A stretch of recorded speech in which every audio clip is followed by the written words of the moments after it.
Hello, welcome to Dani's GWTP course. My name is Daniel Colchete. You can call me Dani.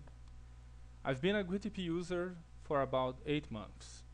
You have my email address there, but if you have any questions regarding this course, please send them to the GWT platform Google group. Also, the URL is there. This course is meant for starters, so it's GWTP 101. We will start from creating your own first GWTP project and move on to the more advanced stuff. So you don't have to know anything about GWTP to see that course. The question I want to answer here is how to use GWTP to make great web apps fast. And I do mean fast. I'll get to that later. So, what is included? Well, the main part of GWTP is the presenters part that implements the model view presenter pattern, and we are going to be talking a lot about that, and how to use nested presenters, presenter widgets, and dialog boxes. Next, GWTP uses something magical that's called Dependency Injection that can make your code a lot more simpler. We will be talking about that. Events work as a way to decouple your application so that one part of your application doesn't have to understand how the other part works. And we use events for that. This makes developing your application much simpler, much less error prone, and much faster also. Next, we will be talking about how the Place Manager works, some of its features, and how to use the gatekeeper to avoid letting a user that shouldn't access a page accessing it. And last, we are going to talk about how to talk with the server using actions, using the dispatch async feature, and also how to use manual review so that a page isn't shown to the user until we have all the data we need back from the server. Why GWT?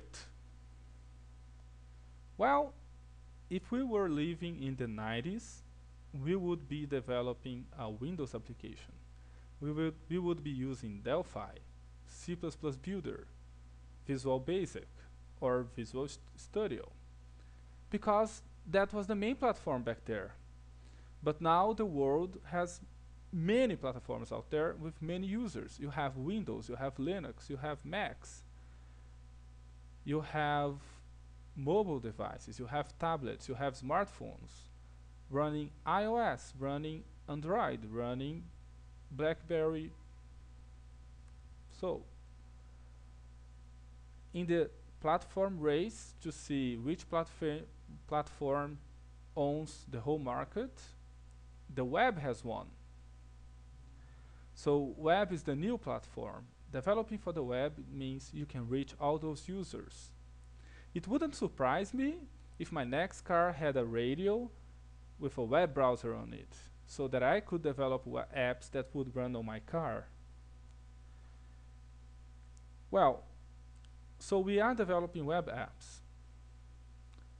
but a strong part of GWT is that web apps should run on the client, not on the server. So your logic should be as much as possible on the client. Today, you can develop offline web apps that will run on your smartphone even when there is no internet connection available. So your code shouldn't be on the server, it should be on the client.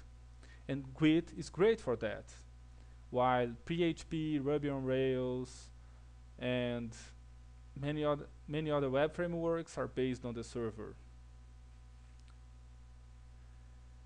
Well, in my experience, I learned that developing in JavaScript can be really messy, especially if you are working on a in a 5-person team. Because JavaScript is like Perl, it's like Scala. You have your own style of how you develop things, and it is harder to work on teams using JavaScript because you need more rules to make a standardized code. And Java is more standardized by itself. And so it's my experience that JavaScript is more messy. So it's easier to work with Java when working in teams. Git will compile and optimize your code. So it will run faster than the way you wrote it. And that's a great Git feature. So if you wrote something in JavaScript, it would probably run slower than if you wrote the same code in Git. Git will also obfuscate your code. So you don't have to send your source code to your client. And you have your source code only for you if that's what you want to. And why should we use GWTP as a framework with Git? First of all, blame Ray Ryan and his best practices for architecting your Git app presentation in Google I/O 2009. He started that movement that we should use MVP, dependency injection, events, and actions to organize your Git application better. So GWTP implements, it's a framework that implements all these features for you to use with Git. And when you organized your application with GWTP, a big and complex web app turns into a set of simple parts. So it doesn't matter how big your application is. You can plan your application with really simple, small steps.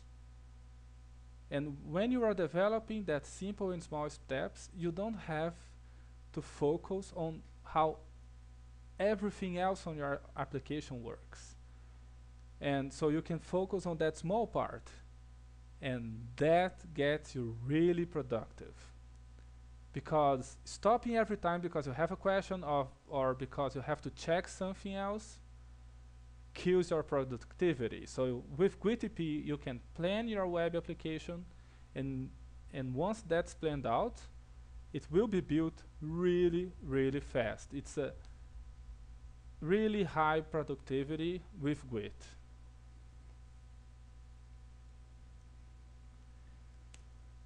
Before we start, for the next lesson, I will need you to have Eclipse, the Google Eclipse plugin, and the GWTP Eclipse plugin working on your machine.